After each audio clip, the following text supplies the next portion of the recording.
How would you like to bet right alongside your favorite WagerTalk or Sports Memo handicapper for the next 40 days for under $5 per day? Well, we have you covered.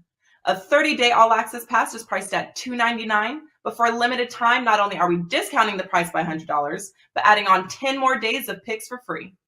So outside of the $100 discount, we are tossing in a free 3-day all-access, a $39 value, and a free 7-day all-access, a $99 value for a combined savings of $238.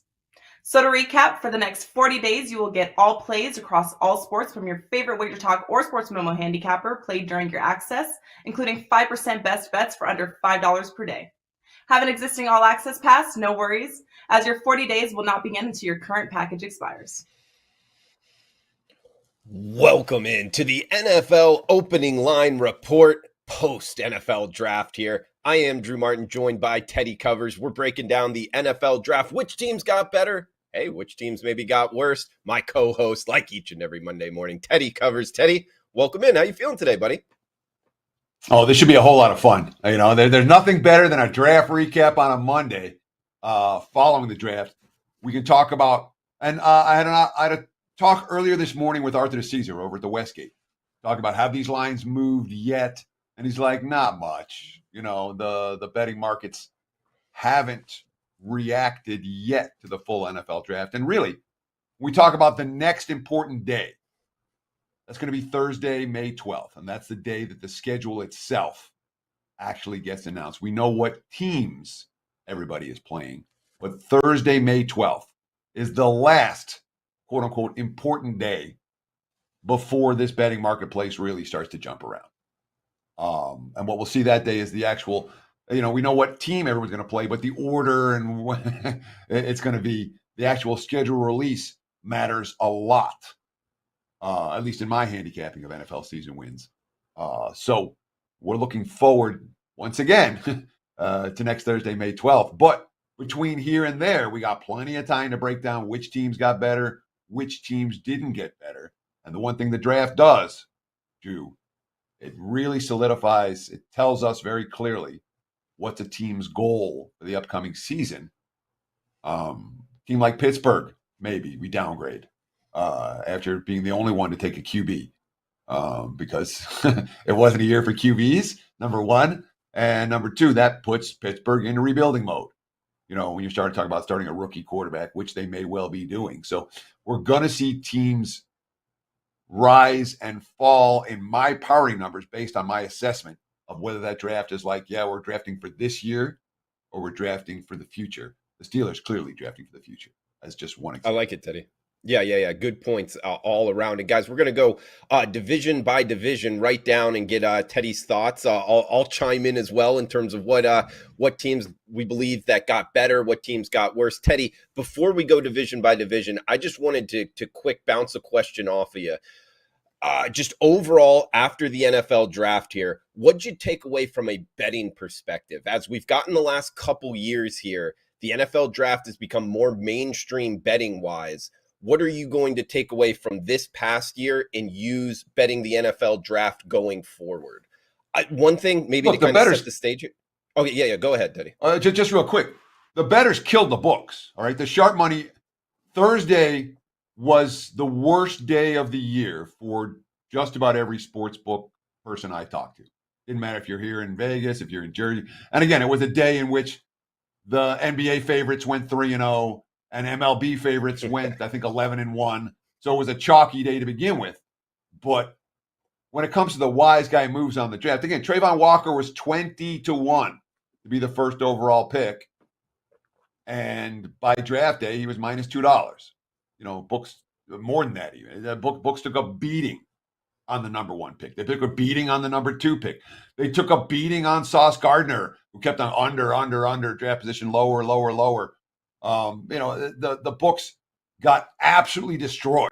I mean, there's no sugarcoating it. The worst day of the year for the sports books on Thursday with the first round of the NFL draft.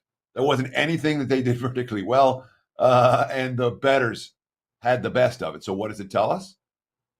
It tells us the NFL draft is beatable. Tells us to do our homework early. You know, this is not new or unique. But the fact that there are as many outlets as there are right now for betting the NFL draft Here in Vegas, it was not a huge thing. Westgate put it up a week of the games. Circa put it up a week of the games, a week of the draft, I should say. It's looking to avoid the big losses that the books elsewhere took. And they did. I mean, the books didn't get crushed in Vegas as bad as they did around the country because they didn't have the draft props up as long as they did around the country. So it tells you, do your homework, and this is beatable. That's absolutely a takeaway and a legit takeaway for the NFL draft. I agree with that, Teddy. Just a couple things that I took away. One, I think this is going to change over the next couple years. I don't think this betting market of the NFL draft is going to stay the same. I might be off here, Teddy. I don't believe that everything's on the up and up here. A GM tells his wife, who tells her cousin, he tells the group text, hey, bet this. I just don't, it's not even fraud, but it's just like, things can go under the radar here and big prices like you're talking about. I think that the NFL draft is going to change. I don't think it's going to be the same that it is right now in 5 years from now. I think, it's not exactly attributed to a box score. I think that there's kind of these, I don't know, phenomenons going on where this type of market is not going to last too long. Another thing I wanted to throw out here, Teddy, next year I'm going at this. I don't think anybody knows anything. Looking at some of these mock drafts before the NFL draft, we talked about it on last week's show.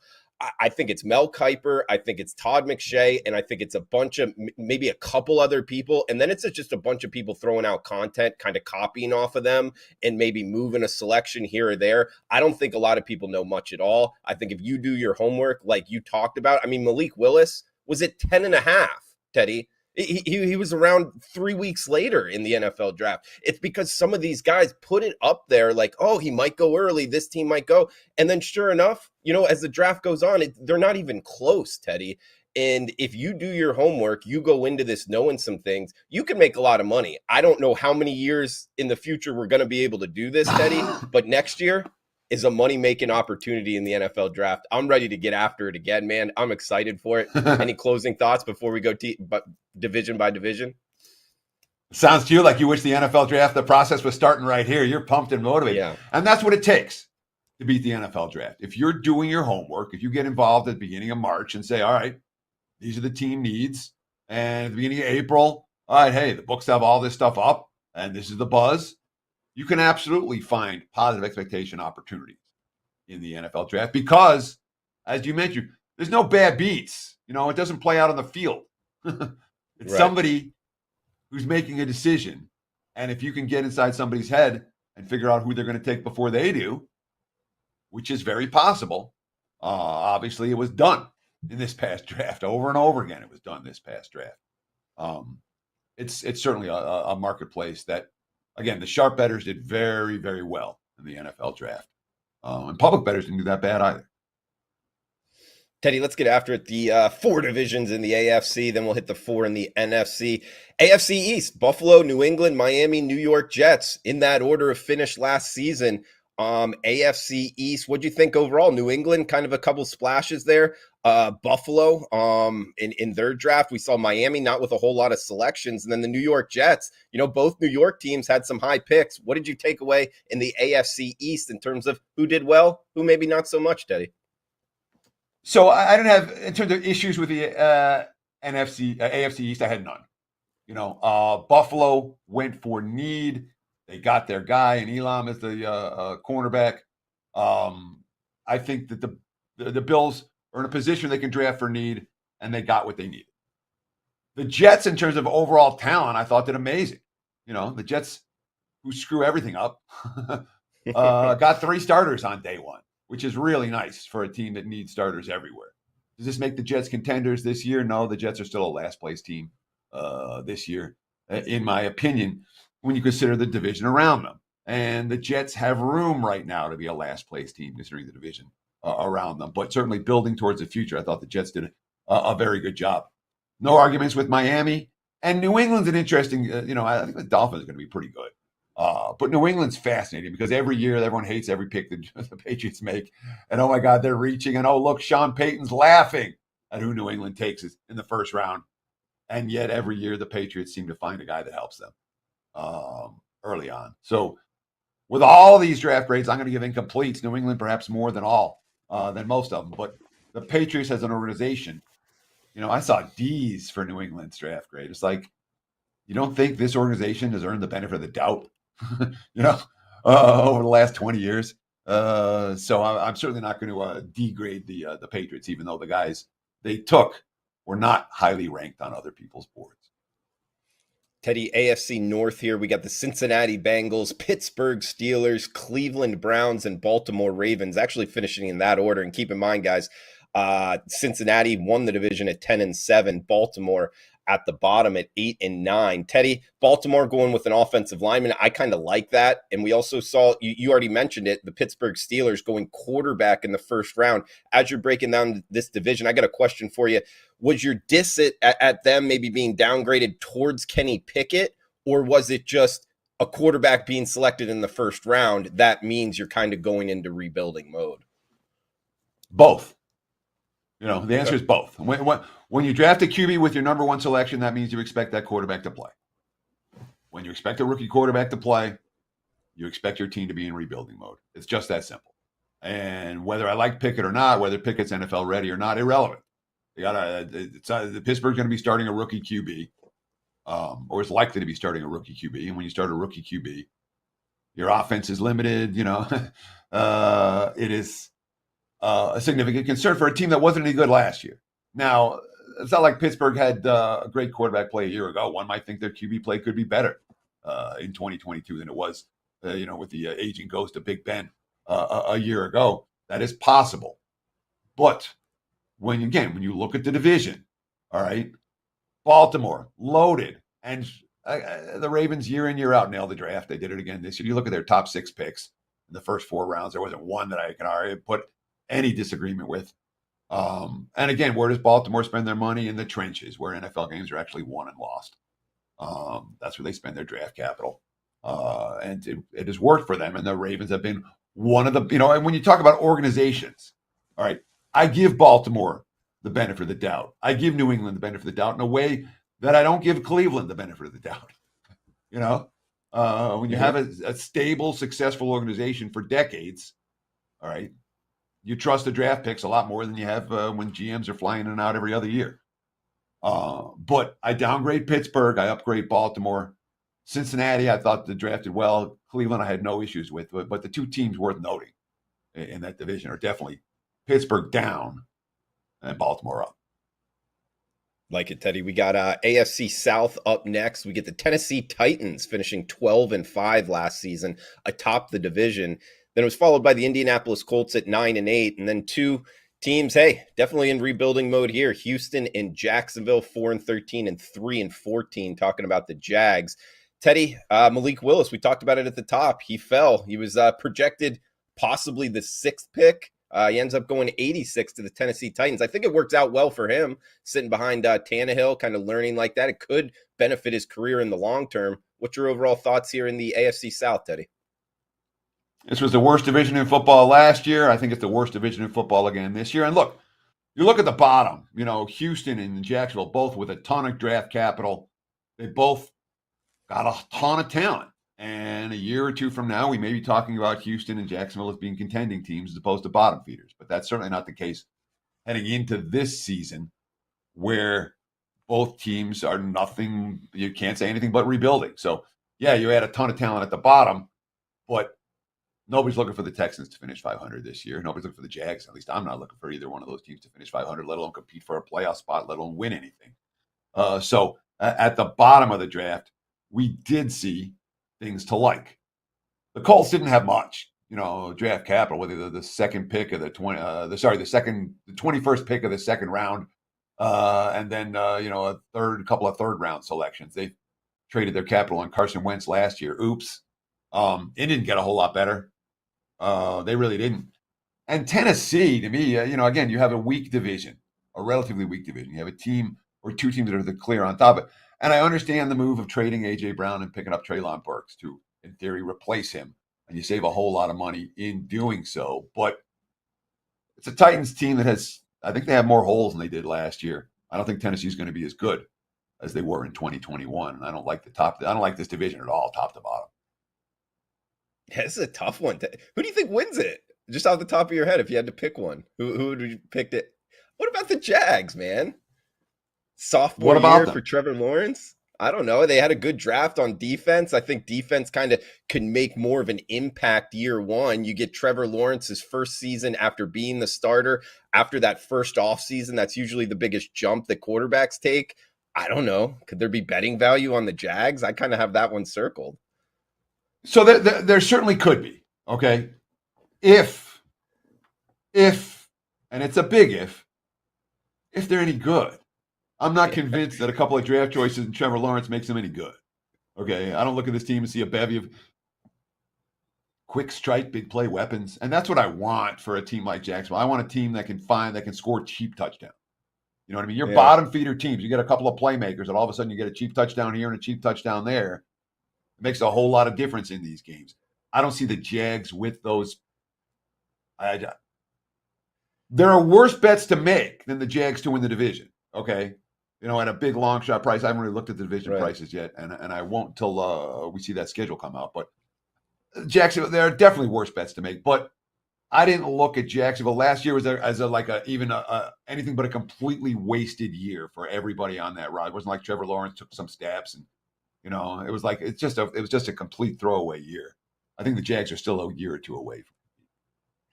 Yeah, it is an interesting. Indy and Tennessee. Yeah.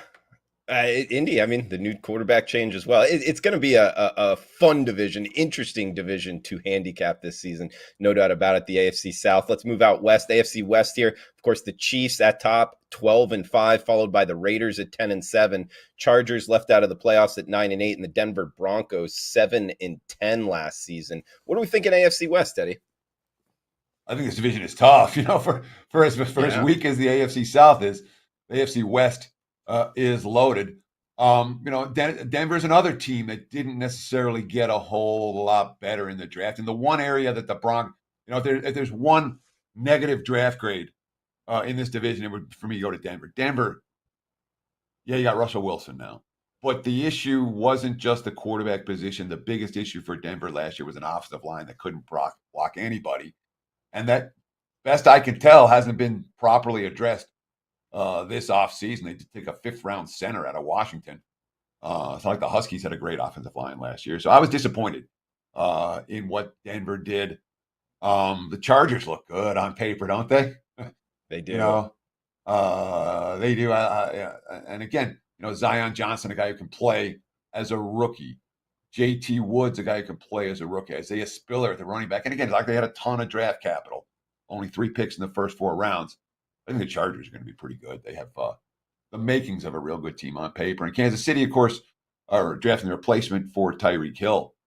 May not be as easy as it seems on paper. We'll give the Chiefs an incomplete. Interesting choice for KC. And again, when you have to pay a guy, when you can get a rookie to come in for much less, teams with salary cap woes, like Tennessee trading A.J. Brown, like KC trading Tyreek Hill, better hope the guy you draft to bring in to replace the superstar is capable of living up to those lofty expectations. All right, guys, flipping it to the NFC now. NFL opening line report style. We're breaking down the NFL draft here Monday, 10 a.m. Pacific time on the WagerTalk YouTube channel. If you're liking the content, please smash the like button, guys, and feel free to reply below who you thought had a good draft. And where you agree, where you disagree with us. We'll be in the reply section throughout the week, and we'll answer any questions that you have. Feel free to fire them out there in the reply section. We'll answer them on next week's show right here, Monday, 10 a.m. Pacific time on the WagerTalk YouTube channel. Talking NFC East next here, Teddy. Dallas Cowboys, just a reminder, finished atop 12-5 last season, followed by the Philadelphia Eagles 9-8.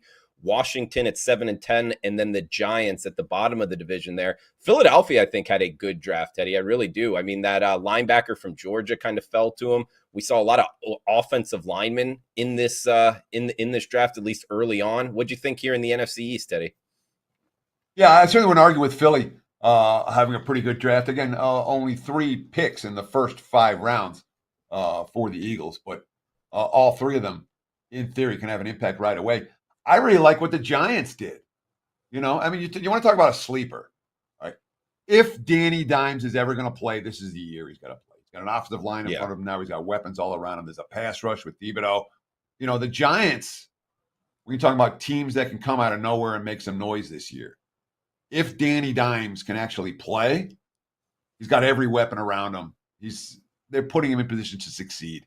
And I think the Giants had a good draft. Dallas, not so much. The strength of the Cowboys for the last decade has been on the offensive line. And they did go offensive line first round here with Tyler Smith out of Tulsa.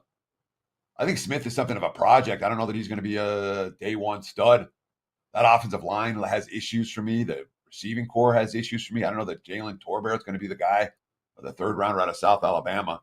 I've got my concerns about Dallas. I did not like their draft, and that's been fairly typical. The Cowboys haven't drafted all that well throughout much of the Jimmy Jones era. Yeah, it's always funny to think, like, who's making the decisions with the Cowboys, Teddy? It seems like it's Jerry Jones, the owner, kind of pointing them in the direction. Is it the GM? Is it the head coach? And any quick thoughts on that? It just doesn't seem to be going right for that organization. Well, he doesn't fire guys, think about how long Jason Garrett was there, Yeah.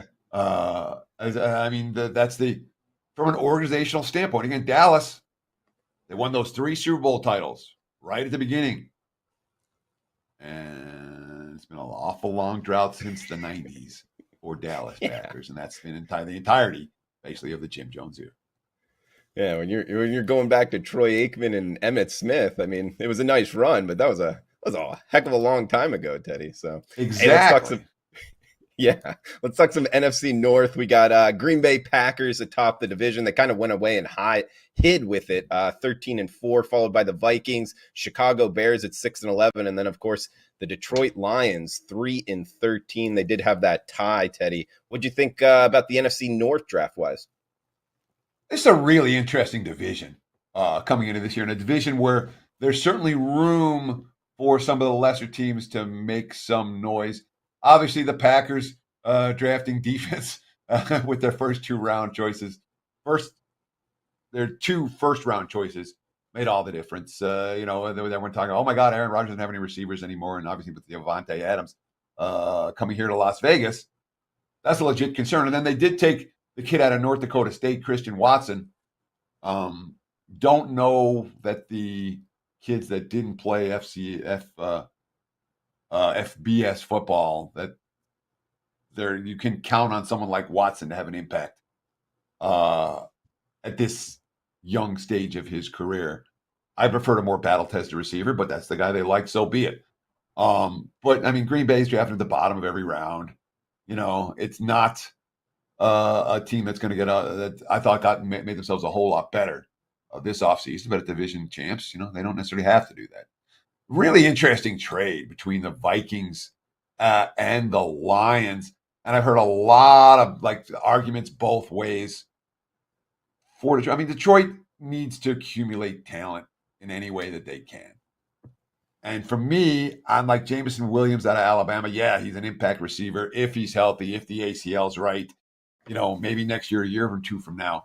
I don't argue conceptually with a team like Detroit trading away current draft capital for future draft capital, or trading, or trading for an injured guy that can spend a year on the bench and then come in and be an impactful player a year from now. But again, the Lions are a last place team in the division. They look like a last place team in the division. And I'm not convinced this draft changes all of that. The Bears might have gotten better. This is a team that I made good money betting against last year. And of course, they didn't have a first round pick. But I thought they did well with the depth in the draft. And I wouldn't be surprised if their first pick, Tyler Gordon out of Washington, ends up being a shutdown corner. Their secondary should be pretty good. Their top 2 picks, both in the secondary, and that in a division like this, something you need to have. I think the Bears will be better. I like what they did. Teddy, let's talk a little NFC South here. Of course, Tampa Bay, the Bucs finished 13-4 atop the division, followed by the New Orleans Saints, the Atlanta Falcons, and then the Carolina Panthers at the bottom at 5-12. Teddy, overall here, 2 of the quarterbacks, Desmond Ridder and Matt Corral, going to this division, kind of fell. I don't know. Interested in your thoughts on some of these secondary quarterbacks, not the first quarterback off, but if they'll have an impact, maybe not year 1, but down the road. And your overall thoughts here, South Division, how'd they do drafting? Well, the headline for the division is the Saints. The Saints were a team I wanted to watch real closely. What's New Orleans' game plan going to be for 2022? Is this team in proper rebuild mode, or is this team coming to play? And when you trade up in the first round to get Olave from Ohio State, and then again you pick your guy in the trenches later in the first round from with Penning, and then a second rounder in the secondary with Taylor out of Tennessee. I like what New Orleans did. My opinion about the Saints changed, at least modestly, based on the draft in terms of, is this team playing for the future? No, this team's playing for 2022, and that's a difference. Now, Carolina's in a spot. Carolina's in a big spot. They paid a whole lot of money to Matt Rule. They've got him for the better part of the next decade, and all they've done is get worse. Last year, an abject disaster for this team. They traded away most of their draft capital, only one pick in the first 3 rounds. They got a tackle, sure. And then you bring in Matt Corral. I know you were high on Matt Corral as a possibility. You were like, you might have the first QB drafted at 20-1 or 40-1. If Matt Corral starts for Carolina this year, they're in last place again, period. So that's that's not what they're hoping for. But certainly Saints and Panthers stood out to me. New Orleans good, Carolina bad. Teddy, last division here, NFC West. LA Rams finished top the division, of course, winning the Super Bowl, 12-5 in the regular season. Arizona Cardinals at 11-6, 1 game behind, and the San Francisco 49ers 10-7. Remember, this division got 3 teams into the playoffs, followed by the Seattle Seahawks. Talk about a change at the helm, 7-10 last season. Interested in your draft on Seattle? Interested in your draft analysis here? NFC West, Teddy. Yeah, I mean, LA didn't have a pick till the 3rd round. So it wasn't like the Rams were trying to or got a whole lot better based on what we saw this past weekend. So they're not a team that I'm not saying, all right, yeah, the Rams got a whole lot better. Seattle, to me, and again, the Seahawks ever, you make an argument to Seahawks, they had the earn some benefit out. No, they don't. Seattle's been drafting bad for the last 5 years, and I'm not convinced this year's is any better. I'm really not. Seahawks might be bottom feeders in 2022. They did not make moves that peaked my radar screen. San Fran's another team that had relatively limited draft capital, no first rounders. So I wasn't surprised by them. And Arizona's another team that spent a whole lot of draft capital on trades and the like. They didn't have a first round pick, so it wasn't like, and all of these teams consider themselves contenders. All right. Certainly, except for Seattle, but the other 3 right now look at themselves as, hey, we can win games in the playoffs this year.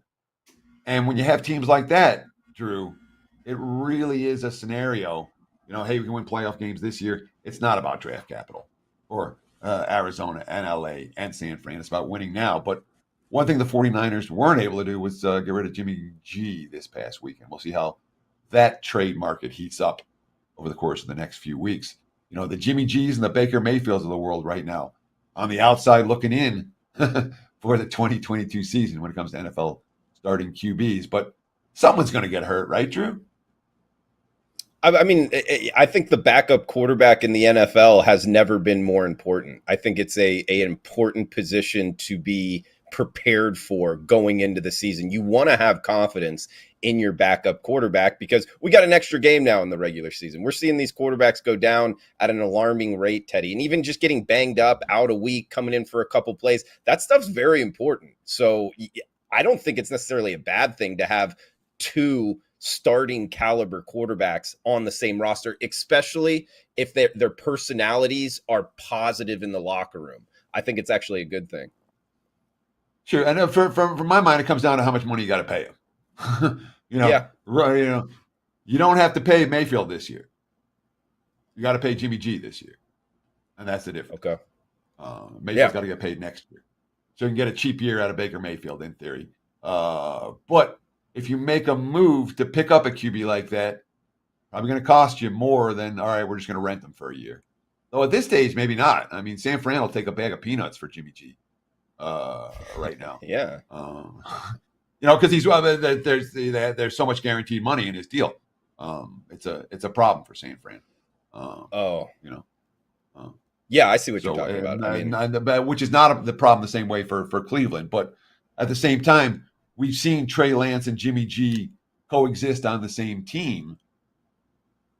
Ain't nobody coexisting on Cleveland, Mayfield and Deshaun Watson. It's not going to happen. But we don't even know Deshaun Watson's suspension. So that too is still to be determined. yeah, that's kind of that's a tough thing to handicap itself. You gotta, is he gonna play? Is he not? And nobody really knows. So bringing that in. Well, considering what just happened with Trevor Bauer, okay, considering the suspension that MLB just put on Trevor Bauer, that might be a concern for Cleveland. I know it's a different sport. Yeah, but they're Trevor going Bauer to was feed off of convicted. each other, especially with these kind of social, what should we do to appease kind of the fan base and make sure nothing, negative happens on our sport. So what MLB does, I do think kind of affects NFL and more so the other way around.